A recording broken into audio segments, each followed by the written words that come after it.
ઓમ નમઃ શિવાય. આ પવિત્ર શ્રાવણ માસમાં મહાદેવ શિવશંકરના દ્વાદશ જ્યોતિર્લિંગની ગાથાઓ જે આપણા જીવનમાં ઉર્જાનો સંચાર કરે છે, આપણે એ ગાથાઓ આજે જીવવા જઈ રહ્યા છીએ. શરૂ કરીએ પ્રથમ પૂજ્ય જ્યોતિર્લિંગ સોમેશ્વર મહાદેવથી.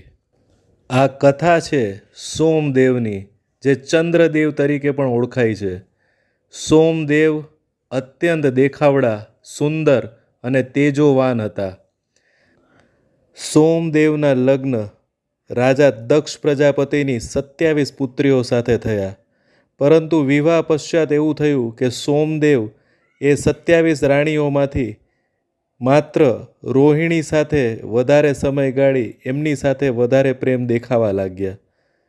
ત્યારે આ વાતની જાણ જ્યારે રાજા દક્ષ પ્રજાપતિને એમની બાકીની 26 પુત્રીઓએ કરી, ત્યારે રાજા દક્ષ પ્રજાપતિએ પોતાના જમાઈરાજ સોમદેવને બોલાવીને તેઓએ બાકીની 26 પુત્રીઓને પણ યોગ્ય ધ્યાન આપે એવા સલાહ સૂચન જમાઈરાજને કર્યા. અને ચંદ્રદેવ એટલે કે સોમદેવે સસરાને હા પાડી કે તમે જેમ કહેશો એમ હું કરવાનો પ્રયત્ન કરીશ. પાછો થોડો સમય વીત્યો, પરંતુ સોમદેવનો પ્રેમ રોહિણી માટે અને એમનો સમય પણ રોહિણી માટે વધારે વિતાવતો જોઈ બાકીની 26 પુત્રીઓ દક્ષ પ્રજાપતિ પાસે પાછી ગઈ અને એમને કહ્યું કે સોમદેવને એમના દેખાવનું અને એમના તેજનું ખૂબ જ અભિમાન હોય એવું લાગે છે, એટલે અમને જોતા પણ નથી. પિતાજી, આમનું કંઈક કરો.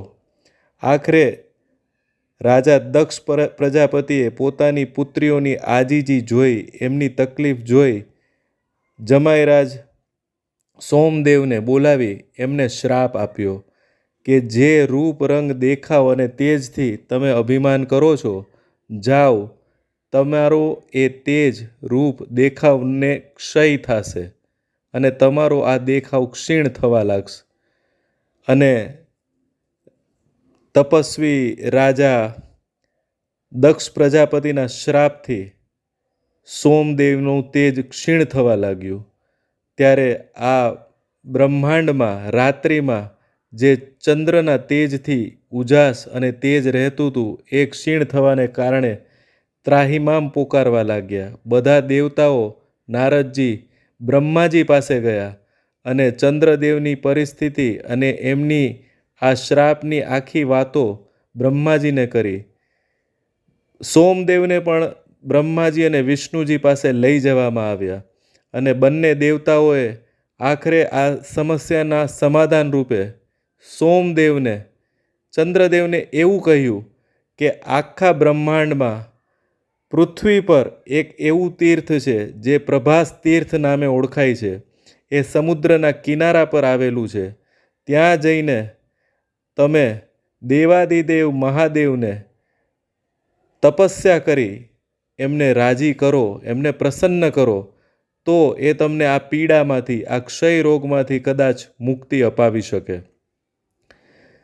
સોમદેવે બ્રહ્માજી અને વિષ્ણુજીની વાત માની અને પ્રભાસ તીર્થ તરફ પ્રયાણ કરીને ત્યાં ભગવાન મહાદેવ શિવશંકરની એકાગ્ર ચિત્તે અને પોતાના જીવનમાં થયેલી જાણી અજાણી ભૂલને લીધે આ જે પીડા ઉદ્ભવી છે એનાથી બોધ લઈને આ આખા બ્રહ્માંડમાં કોઈ પણ જીવને આવી પીડા જાડે અજાડીએ ભોગવવી પડે અને જો એમાંથી એમને છુટકારો જોઈતો હોય તો ભગવાન મહાદેવ શિવશંકરની પૂજા અર્ચનાથી ભગવાન ભોલેનાથ રાજી થાય, પ્રસન્ન થાય અને એમને આવી આદિ વ્યાધિ ઉપાધિ અને પીડાઓમાંથી હર હંમેશ માટે મુક્તિ અપાવે.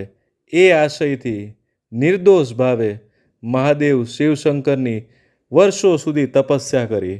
આખરે એ ભોળાનાથ છે, દેવોના દેવ છે, આખા જગતના આધાર, મહાશક્તિમાન મહાદેવ શિવશંકર ભોલેનાથ પ્રસન્ન થાય છે અને સોમદેવને કહે છે કે તમારી શું માંગણી છે?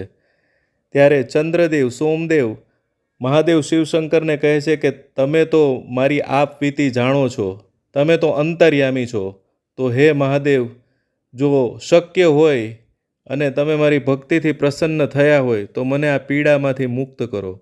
ત્યારે મહાદેવ શિવશંકર કહે છે કે તને આ શ્રાપ રાજા દક્ષ પ્રજાપતિએ આપ્યો છે. એ પણ ઘણા તપસ્વી રાજા છે.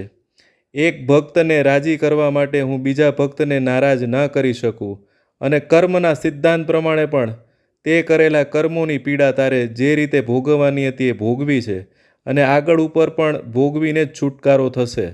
એટલે એમને સમાધાન રૂપે ચંદ્રદેવને એવું કહ્યું કે 15 દિવસ તારી ચંદ્રકળા ખીલશે અને 15 દિવસ તારી ચંદ્રકળા આથમશે. એટલે એમનું તેજ 15 દિવસ વધે છે અને પૂર્ણિમામાં એ એમના સંપૂર્ણ તેજોમય સ્વરૂપમાં દિવ્યમાન થાય છે, અને 15 દિવસ એમનું તેજ ઘટે છે. ત્યારે અમાસ આવતા એમનું તેજ સંપૂર્ણપણે ક્ષીણ થઈ જાય છે. તો આવી એમને ભગવાને વરદાન આપી અને એમની પીડાની મુક્તિ માટેની વિધિ બતાવી, સમાધાન આપ્યું, અને ભગવાને એમને તથાસ્તુ કર્યું.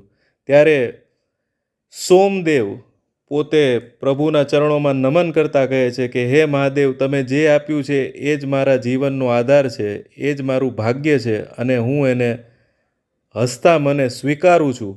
પરંતુ હે મહાદેવ, તમે જો મારી ભક્તિથી, મારી પૂજા પાઠથી અને મારી સાચી આસ્થાથી જો પ્રસન્ન થયા હો તો હર હંમેશ માટે તમે આ પ્રભાસ તીર્થમાં વિરાજમાન થાઓ. જે શિવલિંગ મેં તમારા પ્રતીક રૂપે અહીં સ્થાપિત કર્યું છે, એ શિવલિંગમાં તમે પ્રાણ પ્રતિષ્ઠિત થઈ મારા જેવા હજારો જીવોને કોઈ પણ શારીરિક માનસિક પીડા, અક્ષમ્ય રોગ, જાણે અજાણ્યા એમના કર્મોની પીડાથી એમને ભોગવવા પડ્યા હોય તો એમાંથી એમને મુક્તિ અપાવો. અને તમે અહીં મારા નામથી અને મારા પૂજાપાઠથી પ્રસન્ન થયા હો તો તમે સોમનાથ બની, સોમેશ્વર બની અહીં વિરાજમાન થાઓ, એવી મારી તમારા શ્રી ચરણોમાં અરજ છે. અને મહાદેવ શિવશંકર એની આ નિર્દોષ ઈચ્છાથી અતિ પ્રસન્ન થાય છે. સોમદેવની સેવા ભક્તિથી, પૂજાપાઠથી પ્રસન્ન થાય છે, અને પ્રભાસ તીર્થે સોમનાથ તરીકે, સોમેશ્વર મહાદેવ તરીકે હર હંમેશ માટે વિરાજમાન થાય છે. અને આખા બ્રહ્માંડમાં આ એવું પ્રથમ સ્થળ છે જ્યાં ભગવાન શિવલિંગ રૂપે, ત્યાં જ્યોતિર્લિંગ રૂપે દિવ્યમાન થયા, વિરાજમાન થયા, અને આખા જગતના કોઈ પણ જીવ શ્રદ્ધા, ભક્તિ અને ભોલા ભાવથી, નિર્દોષ ભાવથી ત્યાં જઈને મહાદેવ શિવશંકર સોમેશ્વર મહાદેવના ચરણોમાં પોતાનું નમન કરે છે. તો ભગવાન એમની બધી આદિ વ્યાધિ ઉપાધિ, જન્મોની પીડા, જન્મોના રોગ હરી લે છે, એમાંથી એમને મુક્તિ અપાવે છે, અને એમને મોક્ષ અને શિવોહમનો રસ્તો અપાવે છે. તો બોલો ભગવાન સોમેશ્વર મહાદેવ કી. આ સમગ્ર બ્રહ્માંડની અંદર સોમેશ્વર મહાદેવનું પ્રભાસ તીર્થ સૌથી મોખરે છે. સોમેશ્વર મહાદેવ એ શક્તિ છે જે આખા બ્રહ્માંડમાં કોઈ પણ જીવ કોઈ પણ પીડાથી પીડિત હોય તો એ પીડામાંથી એને મુક્તિ અપાવે છે. એ જીવનથી મૃત્યુ, મૃત્યુથી મોક્ષ અને મોક્ષથી શિવોહમનો માર્ગ બતાવે છે. સોમેશ્વર મહાદેવ એ શક્તિ છે જે કોઈ પણ જીવને નિરાશા અને મૃત્યુમાંથી, રાખમાંથી ફરી પુનઃ જીવિત થતા શીખવે છે. સોમેશ્વર મહાદેવ એ શક્તિ છે. સોમેશ્વર મહાદેવની શક્તિ અને સોમેશ્વર મહાદેવનું તીર્થ એ વાતનું પ્રતીક છે કે આ સનાતન એ અનંત છે. સનાતન એ એક એવો વિચાર છે જે સાત્વિક, સત્ય, તેજ એનું પ્રતીક છે. આ સનાતન એ એવી મહાન શક્તિ છે જે રાખમાંથી પણ ફરી પુનઃજીવિત થતા શીખવે છે. એટલે જ સોમેશ્વર મહાદેવ એ નિરાશામાં પણ અનંત શક્તિનો સંચાર કરનારી શક્તિ છે. એટલે જ હર હર મહાદેવ હર. સોમનાથ દાદા સૌનું કલ્યાણ કરે. સોમનાથ દાદા સૌની મનોકામના પૂર્ણ કરે. સોમેશ્વર મહાદેવ કી જય. ઓમ નમઃ શિવાય. નમઃ પાર્વતે પતે હર હર મહાદેવ